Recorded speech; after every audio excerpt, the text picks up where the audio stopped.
నమస్తే. నేను మీ కుప్ప పద్మిని. ఇన్నాళ్ళు మీ సపోర్ట్‌ని నాకు అందిస్తూ, మీ ప్రేమని నాకు అందిస్తున్న ప్రతి ఒక్కరికి కృతజ్ఞతలు. ఇప్పుడు చూడబోతున్న ఈ వీడియో కూడా ఖచ్చితంగా మీకు ఉపయోగపడుతుంది. లైక్, షేర్ అండ్ సబ్స్క్రైబ్ చేసి మీ ఇష్టాన్ని అలాగే మీ సపోర్ట్‌ని నాకు అందించండి. అలాగే ఈ వీడియో పట్ల మీ అభిప్రాయాన్ని కామెంట్ సెక్షన్‌లో కామెంట్ చేసి నాకు తెలియజేయండి. నమస్తే.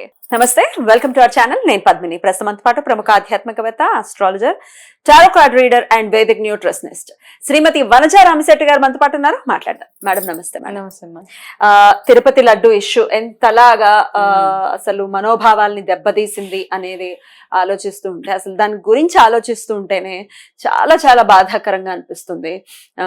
ఎమోషన్స్ తో ఆడుకోవటం ఇది డెఫినెట్ నమ్మకము అండ్ ఎమోషన్ డెఫినెట్లీ ట్రస్ట్ అక్కడ అటు స్వామివారికి అదే పెట్టారు, ఆ ప్రసాదాన్ని మనము అదే తిన్నాము అని అంటే చాలా చాలా బాధాకరం ఇది. అయితే చాలా రకరకాల అభిప్రాయాలు దీని గురించి వెల్లువెత్తుతున్నాయి. నెగటివ్ గురించి ఒకసారి మనం మాట్లాడుకుంటే, తమిళనాడులో ఒక పార్టీకి చెందినటువంటి ఒక వ్యక్తి చేసినటువంటి కమెంట్స్ నిజంగా చాలా చాలా అసలు ఏం మాట్లాడుతున్నారు వీళ్ళు అర్థం కానటువంటి పరిస్థితి. ఏమైనా చచ్చిపోయారా? పంది కొవ్వుతో గనక చేశారు, సరే పంది కొవ్వుతో ఎక్స్ట్రాక్ట్ చేసినటువంటి నెయ్యి చేశారు, చచ్చిపోలేదుగా ఎవరు? దేశంలో ఇంతకన్నా పెద్ద సమస్య లేదా మాట్లాడటానికి, సార్ట్ అవుట్ చేయడానికి అనటం ఎట్లా చూడొచ్చు? అదొక ప్రైడ్ అదే మనకి వెంకటేశ్వర స్వామి టెంపుల్ గాని కలియుగ దైవం ఆయనే మనకు ప్రొటెక్షన్ అని మనం భావిస్తాం. ఇప్పుడు ఎంత జరిగినా ఆ కొండ మీద నుంచి అభయహస్తం మనల్ని ఎప్పుడు కాపాడుతూనే ఉంటదని మనం అందరం నమ్మి ఆయన్నే కొలుస్తాం కదా. శనివారాలకి ఇంత ఇంపార్టెన్స్ ఎందుకు ఇస్తున్నాం? శనివారాలు చాలా మంది వంటి పొద్దు చాలా ప్లేసెస్ లో చూస్తే శనివారం ఒక పూటే భోజనం చేస్తారు, నాన్ వెజ్ కూడా తినరు. నాన్ వెజ్ తినరు, సండే తినకూడదు, కానీ శనివారం ఆయన కోసం ఇన్ని చేసేసి ఆ తిరుపతి వెళ్ళి వస్తేనే అంత మహద్భాగ్యం. ఒక్కసారి వెళ్ళి ఆయన దర్శనం చేసుకుంటేనే చాలు. అక్కడికి వెళ్ళినప్పుడు కూడా మనకు 1 సెకండ్ 2 సెకండ్ కంటే దర్శనం అవ్వదు. ఆ దర్శనం కోసం అంత తహతహలు ఆడిపోయి అంత వెయిట్ చేసి కొన్ని సంవత్సరాలు వెయిట్ చేస్తారు చాలా మంది. 20 సంవత్సరాల నుంచి అనుకుని వెళ్ళలేని వాళ్ళు ఉన్నారు. ఇవన్నిటికంటే అక్కడికి వెళ్ళినా వెళ్ళలేకపోయినా అక్కడి నుంచి ఏ చిన్న ప్రసాదం చేతికి వచ్చినా, ఇంత కొంచెం తిరుపతి లడ్డు వచ్చినా అది మహాప్రసాదం మాకు. అంటే ఆయన వచ్చినట్టే, ఇంకా ఆయన అనుగ్రహం వచ్చేసింది మనకి. ఇంకా అది శనివారం రోజు, అది ఏకాదశి రోజు ప్రసాదం వస్తే అబ్బా ఆయన అనుగ్రహం మాకు ఉంది అని. అండ్ ఆ లడ్డు తోటి ఒక ఎమోషన్, ఒక బాండేజ్ ఉంది. మామూలుగా కూడా ఇప్పుడు ఎవరైతే ఈ కామెంట్ చేశారో చనిపోక్కర్లేదు, ఒక నమ్మకం ఉంటది కదా. ఇప్పుడు మనకి తల్లి దగ్గర ఎటువంటి నమ్మకం ఉంటుందో పిల్లలకి, మా అమ్మ ఏది ఇచ్చినా నేను సేఫ్ అన్నా సేఫ్ ఇది ఉంటది కదా, సేమ్ థింగ్ అదే కదా. అక్కడ కూడా అదే నమ్మకం. ఇక్కడే కాదు, మనం ఏ గుడికి వెళ్ళినా గుడిలో ప్రసాదాన్ని ఎప్పుడైనా మనం టెస్ట్ చేస్తామా? ఎప్పుడు తీర్థం ఇస్తే తీర్థం తాగుతాం. ఎప్పుడో పొద్దున అభిషేకం చేసి ఇచ్చిన తీర్థం కూడా తాగేస్తాం. బికాస్ భగవంతుడు మమ్మల్ని ఆయన చూసుకుంటున్నాడని, ఆయనే ప్రొటెక్ట్ చేశాడు. ఇప్పుడు ఇంత కల్తీ అయినా భక్తులు తిని కూడా అలా ఉన్నారంటే ఆయన ప్రొటెక్షనే కాబట్టి, అది కూడా ఆయన ఆశీర్వాదమే. ఏం కాలేదు కదా అంటే అందుకే కాలేదు. ఆయన ప్రొటెక్షన్, ఆయన అభయహస్తం ఉంది కాబట్టి ఏమీ అవ్వకుండా అందరూ ఇంకా అలా ఉన్నారు. అంత జుగుప్సాకరంగా అనిపిస్తుంది అసలు. అది పందిది, తర్వాత బీఫ్ ఎక్స్ట్రాక్ట్స్ అని కొవ్వు కలిపేసి, ఇంకా కమెంట్లు ఏంటంటే అదే ఎక్కువ కాస్ట్, పంది మాంసమే ఎక్కువ కాస్ట్. అసలు ఎలా చూడొచ్చు దీన్ని? ఆవు కంటే పంది కాస్ట్లీయా? అదే కదా. అసలు ఇది ఏం బుర్ర, ఇది అర్థం కాదు. మేము హిందూ ధర్మంలో మనం ప్రతి దాన్ని భగవంతుడితోటే పోలుస్తాం, ఏదైనా గానీ కదా. ఆవుని గాని పందిని వరాహంగా పోలుస్తాము. అందుకనే అవి అలాంటి పంది కొవ్వులు అవన్నీ ఎవరు కలుపుతారు కదా. మీకు అలా అనిపిస్తూ ఉంటుంది చాలా మందికి, ఏం చనిపోలేదు కదా. పెద్ద ఇష్యూస్ ఆఫ్ కోర్స్ ఉన్నాయి, కానీ ఇప్పుడున్న పరిస్థితికి ఇదే పెద్ద ఇష్యూ. డెఫినెట్లీ. ఎందుకు దీని గురించి మాట్లాడకూడదు? ఇంకేం పెద్ద ఇష్యూ ఏది మాట్లాడితే? ఇక్కడ మన డాక్టర్ గురించి మాట్లాడాము, ఇంకెంతకన్నా పెద్ద ఇష్యూ లేదా? దేని గురించి మాట్లాడినా ఇది ఒక పెద్ద స్టైల్ వీళ్ళకి. ఇది మాట్లాడద్దు, అది మాట్లాడద్దు అంటే ఇది జస్ట్ ప్రసాదం అది కాదు. అక్కడ ఏంటంటే ఒక ట్రస్ట్, ఒక ఎమోషన్, ఇవన్నిటికంటే ఇంపార్టెంట్ గా మనలో అంటే ఇక్కడ అయ్యే కల్తీ వ్యాపారాలు ఏవైతే ఉన్నాయో ఇవన్నిటిని బయటకు తీసుకోవాలి. అంటే ఇప్పుడు చూడు, భగవంతుడికి చేసే ఆ లడ్డూలో ఇంత కల్తీ ఇవన్నీ చేశారు నెయ్యి.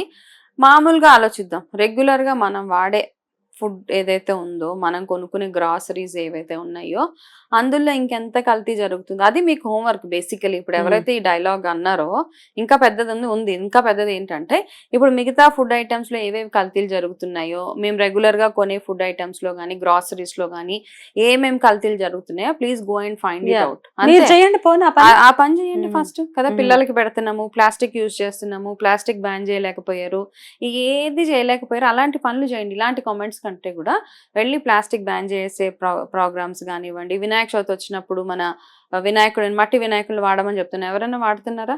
ఇవన్నీ ప్రాబ్లమ్సే కదా, ఇవన్నీ ప్రాబ్లమ్స్ టు ద కంట్రీ. ఇవన్నీ ఫస్ట్ వెళ్ళి అడ్రస్ చేయండి. Let us deal with this issue. మాకు ఎందుకంటే తిరుపతి అంటే మాకు సెంటిమెంట్, ఆ ప్రసాదం అంటే sentiment. So allow us to deal the way we want to deal it. Definitely కదా, దాని మీద అనవసరంగా పిచ్చి కామెంట్లు, డైవర్షన్ కామెంట్స్ అవేం చేయక్కర్లేదు ఎవరు. That's my opinion. యా, ఇక టీడీపీ గవర్నమెంట్ కావాలనే ఈ ఇష్యూని చాలా గట్టిగా రేజ్ చేసిందని ఇట్లా మాట్లాడే వాళ్ళు కూడా ఉన్నారు.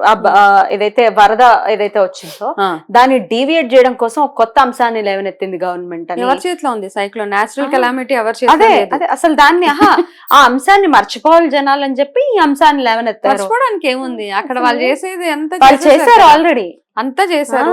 అంతా చేసేసిన తర్వాత ఇది something which has to be highlighted అందరికి.